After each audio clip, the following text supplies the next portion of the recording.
The day I moved into Willow Creek Ridge, I thought I had landed a sweet deal. Three-bedroom house with a big backyard, quiet neighbors, and a gated entrance that screamed safe and peaceful. Boy, was I wrong. I should have sniffed the crazy the moment Karen popped out from behind her trimmed hedge, clipboard in hand, and a smile that didn't reach her eyes.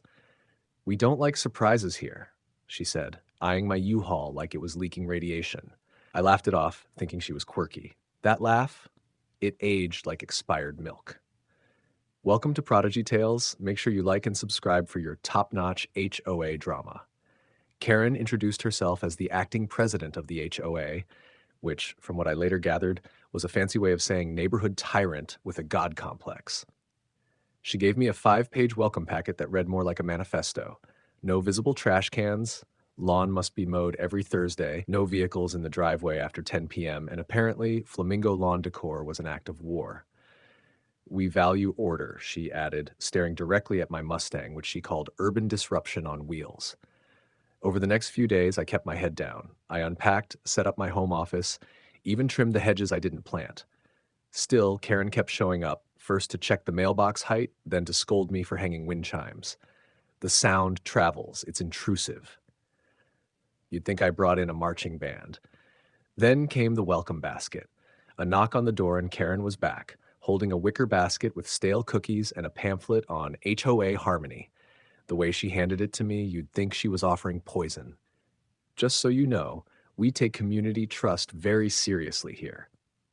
I nodded politely, suppressing the urge to scream. I'd been here 5 days and already felt like a prisoner in my own home. I hadn't even met anyone else yet. Karen made sure every interaction was filtered through her. But I kept telling myself it would calm down. Maybe this was just how things started around here. I had no idea the real storm hadn't even hit yet. The first HOA meeting was held in the community clubhouse, which looked like it was built to host cult initiations. Faux marble floors, a giant portrait of the neighborhood's founder, who looked suspiciously like Karen in a wig, and folding chairs arranged in a tight circle like an interrogation room. I walked in, wearing my best "please don't hate me" smile, hoping to blend in. No chance. Karen stood at the front like she was announcing the Oscars. "Let's welcome our newest resident, Mr. Mustang." Chuckles. Not friendly ones. The agenda was mind-numbing: lawn violations, pet leash lengths, and someone's cat allegedly being too aggressive. I nodded through it, sipping lukewarm coffee and pretending I belonged. Karen ran the meeting like a courtroom, complete with a gavel she slammed every time someone breathed too loud. I kept my mouth shut and avoided eye contact. Still, I caught her staring at me every 5 minutes like she was waiting for me to commit a felony. 3 days later, the neighborhood group chat exploded. $400 cash missing from HOA donations box. We have never had a theft before. Very strange it happens right after someone new joins. I read it 3 times. $400. Gone. And somehow my mere presence made it vanish. Within minutes, the passive-aggressive vultures joined in. Could it be someone unfamiliar with our values? We've never had this problem. Just saying. Should we consider a background check on new residents? I replied carefully. Sorry to hear about the missing money. Hope it turns up. Karen's response was practically venomous. It's about trust. We all trust each other here. Or we used to. It didn't matter that there were at least 10 people at that meeting. It didn't matter that there were no cameras, no proof, no fingerprints. Karen had spoken, and the hive buzzed in agreement. Suddenly, my mailbox was getting the silent treatment. The guy who used to wave from across the street now ducked behind his hedge. Even the old lady who walked her dog stopped letting it pee near my yard.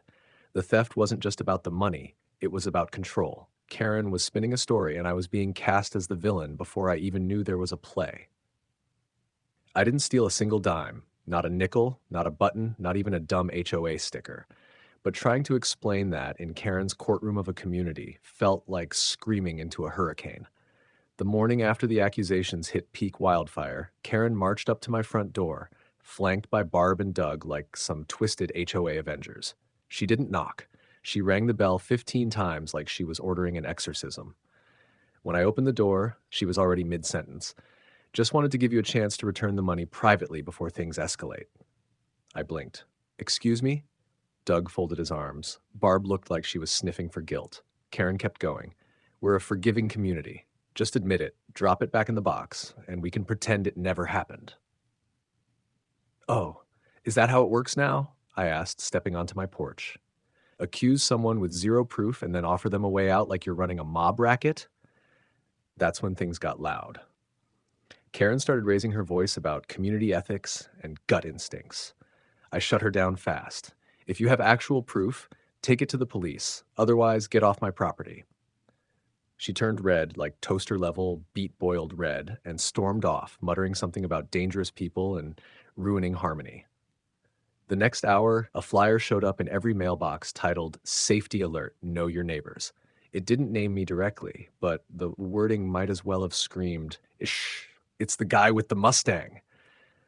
I saw the neighbors whispering. I saw the way the mailman paused before stepping onto my driveway. Even the kids striding their scooters past my house like it was haunted. I went to the next HOA meeting hoping for logic. Instead, Karen opened it by announcing a community restoration fund to recoup the stolen $400 and handed me a donation envelope. The room froze. All eyes on me. "You have got to be kidding," I said, standing up. "You're targeting me without a shred of evidence." "Evidence? I won't sit here while you slander me and turn this neighborhood into your own petty kingdom." Karen smirked like she'd already won, but she didn't know I'd started documenting everything. Every message, every flyer, every public accusation. I smiled back, but mine had teeth. By the end of that HOA meeting, I wasn't just angry, I was laser focused. Karen thought she was playing chess with pawns, but I was done playing. That same night, I called my cousin, a sharp-as-nails civil attorney who practically lives for takedowns like this. I handed him a gold mine. Screenshots of Karen's group chat slander, flyers labeling me a thief, doorbell cam footage of her unsolicited porch harassment, and recordings of two neighbors admitting Karen had warned them about me. She wanted a war? She got one. 2 weeks later, Karen received the lawsuit notice at her front door while trimming roses in her leopard print bathrobe. The scream she let out could have shattered windows. Defamation, harassment, emotional distress, the whole flaming package.